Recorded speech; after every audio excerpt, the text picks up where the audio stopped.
Hi guys, this is Brittany from By Brittany Goldwyn. I post videos about plants and projects, and today we are doing a little garden chores video. It's actually Easter today, but we are done our morning Easter stuff and we are not going over to my mom's until later, so I figured I'd get in a little work in the garden. We have mostly been focusing our efforts the last week or so on converting the majority of our front lawn to a mostly native plant garden. But I get really messy when I'm working on that project and I just have a little bit of time to work on stuff. So today, instead of working on that, I'm going to be checking in on a lot of my winter sowing seeds and potting some of these up to take over to my sister-in-law and my mom later on. And then we'll also be checking in on a couple things around the garden, just doing some little chores. So let's get started. Now I have done a little bit of potting up from my winter sowing already. I'll show you guys what I've potted up mostly. So this whole tray here was coneflower seeds. This is swamp milkweed, which I started potting this up, but most of the seeds were still pretty small, so I'm picking that back up today. This is, I think, some more coneflowers over here. And then let's see, what else do I have that I've winter sown? I've got some New York ironweed here, which I'm really excited about. Probably a little early to pot these up, but it was in a very shallow container, so I wanted to get them in an area with some more nutrients so that they could grow a bit. And then this is a black-eyed Susan. I think it's called Autumn Show, Autumn Glory, something like that. I am not going to be potting the rest of these up today, but I have potted up just a couple of them already. And one of them I've actually already planted in the grounds out front in the lawn conversion garden we are working on. So we're going to check in on some parsley, some cut leaf coneflower, and a couple other things to see if they are ready to pot up today. So I really like these salad containers here for winter sowing. If I'm not too worried about the germination rate, if I have like a little packet of seeds like I did with these cut coneflower seeds, I will just put some soil in the bottom of a salad container, poke a bunch of holes in the bottom so it doesn't get flooded with water. And then on the lid, I will poke a bunch of holes as well. And these are really great for just sprinkling out a bunch of seeds. Unfortunately for the cut leaf coneflower here, it does not look like I had a ton of success this year. It does look like I at least have one pretty mature plant here, which is great, and then a couple others that I will probably try to pot up to see if I can get some success there.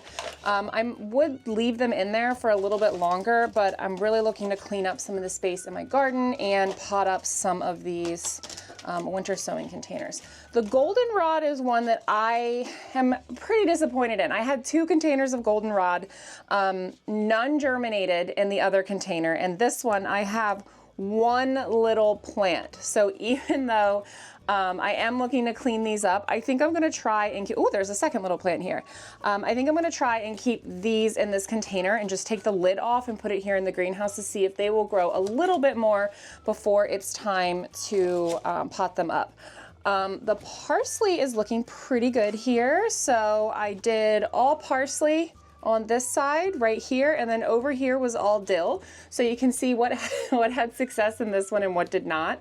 I actually think what happened with the dill is it had sprouted and then it dropped down again. And since dill is not a super cold hardy plant, I think it nuked them off. I may have actually left this open one night too when I was airing these out, but the parsley is looking really good.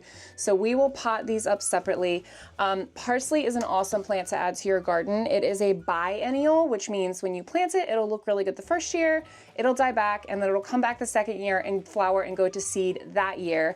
The second year, it has a 2-year life cycle. So a little bit different from a perennial, which requires a minimum of 3 years, or an annual, which completes its whole life cycle in 1 season. Parsley is also super great along with dill, which I have already potted up a bunch of my salad container sown dill here.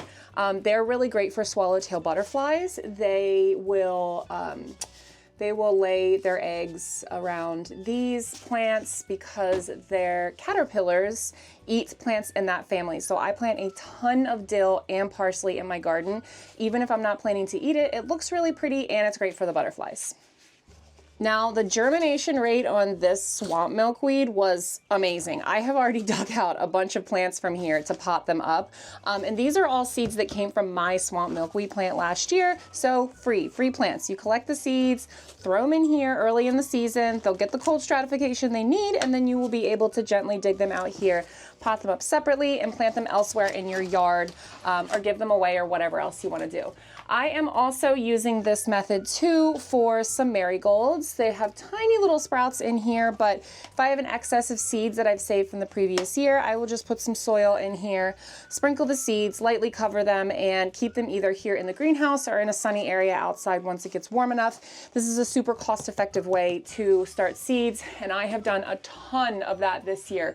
I think I've emptied out all of I did that with my extra Roma tomatoes, my extra Black Beauty eggplants. Really great way to start your seeds, even if you're not winter sowing them. You can just start them en masse. So to get these out of their winter sowing containers, we're gonna do the cut leaf coneflower first, because that one is the one that only gave me like 2 good plants here. So all I do is I just take a plastic fork.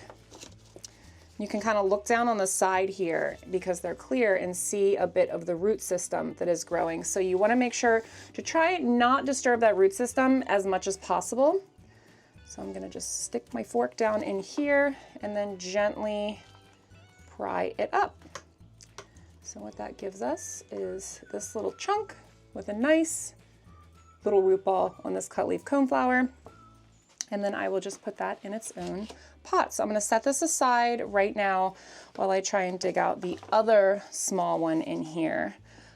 Sometimes with this method, you know, you really should wait for them to be a little bit bigger, but I am generally pretty impatient. So I figure if I dig it out and it ends up not being successful, it's really not that big of a deal. However, I will show you guys, so this one right here, there's one that has at least 1 true leaf here, and a second one on the way, and then the one next to it only has its 2 first leaves. Those are called the cotyledons. They are not the true leaves of the plant.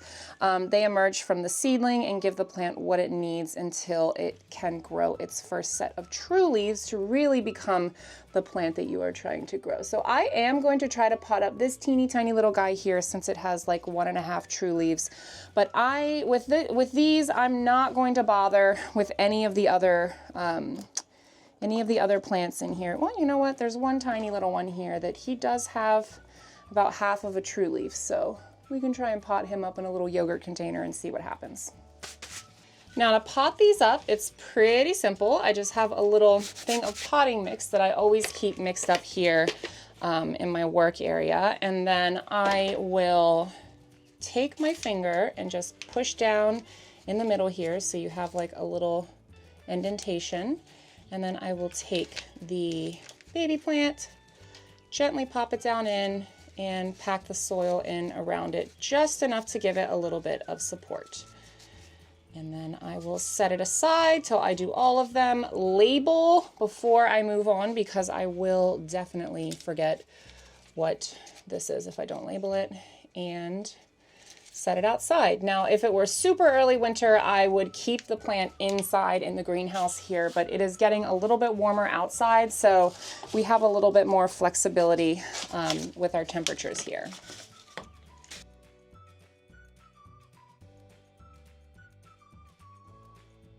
And these 2 little guys that I'm trying to save here from winter sowing, they are so small, and I don't know what kind of a success rate I'm going to have with them. So I am actually going to just pot them up together in the same pot.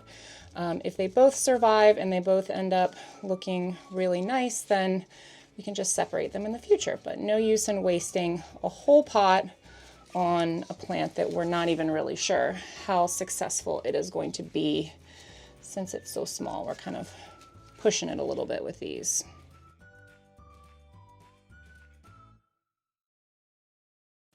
Okay, next we are going to pick the strongest parsley plants from this little bin here. Might as well try and dig these 2 out together right next to each other because those are both pretty strong, and we're going to try and pot up both of those. Take a look. Get a nice Nice root system that came with that one. Now I really like these yogurt containers for potting up very small winter-sown seedlings because one, they're free, you can reuse them, and two, because they are just a little bit more shallow than this size right here, so it feels like less of a waste with all the soil to pot them in here, especially if it's something that I'm going to just be rehoming or putting in a container until I find a good home for it in my garden, or until the root system is just a little bit more mature to be able to plant it outside. I really love how early in the season parsley looks green too. It's one of the things in my garden that looks super right now. It looks really lush and green. All right, and last up today, we are going to be working with this swamp milkweed, which is looking really, really nice and definitely ready for potting up. So I'm probably not going to be able to get out all of these pieces, so I'm just gonna kind of remove them in chunks and try and figure out what I'm working with and separate the plants as I pull them off. And then, so some of them, like this one, looks like 3 stems. I'm not sure if that's 3 separate plants or what. No, it's one. Oh, see, this is an excellent example of one that is really, really ready for its new home. So this one is 1 stem, but then it's got a bunch branching off of it already, so it's looking really big and healthy. So I'm gonna pop that one in here, and then just backfill some dirt around it, and then set it aside to continue digging these out.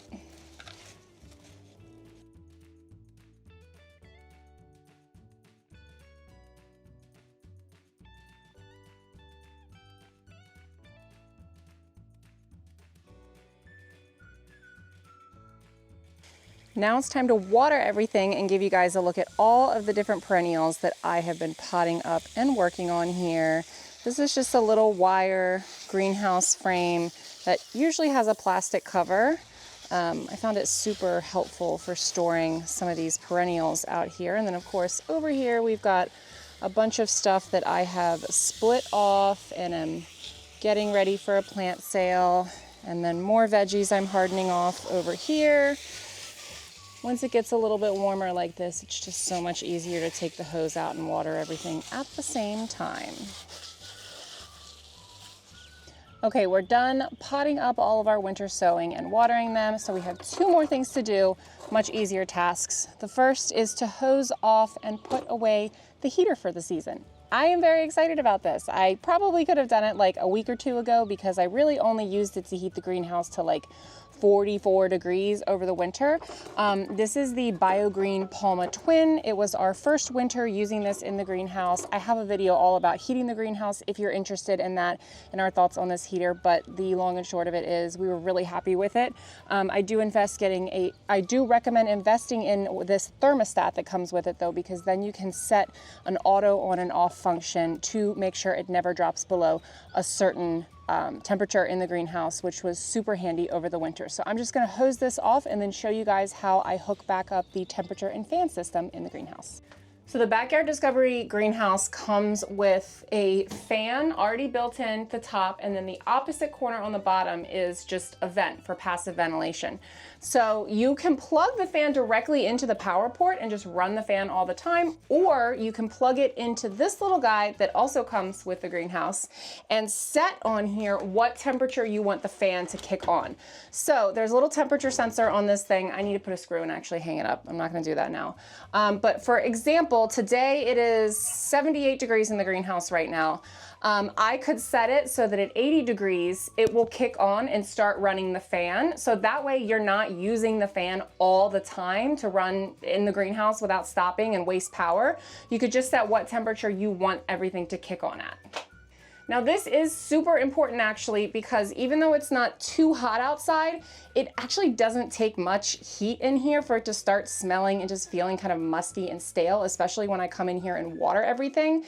And when I shut that greenhouse door and walk away, even if it's like 50, 60 degrees outside, it will easily soar up to 90, 100 degrees in here. So the ventilation fan becomes really key even at this early springtime of year. And our very last task for the day here is to come in and top off the dirt on these potatoes. They are all growing really, really well, especially these here. So I'm just gonna come in here and add a little bit more dirt to bury these stems a bit more so that they can continue growing potatoes underneath the surface of the soil.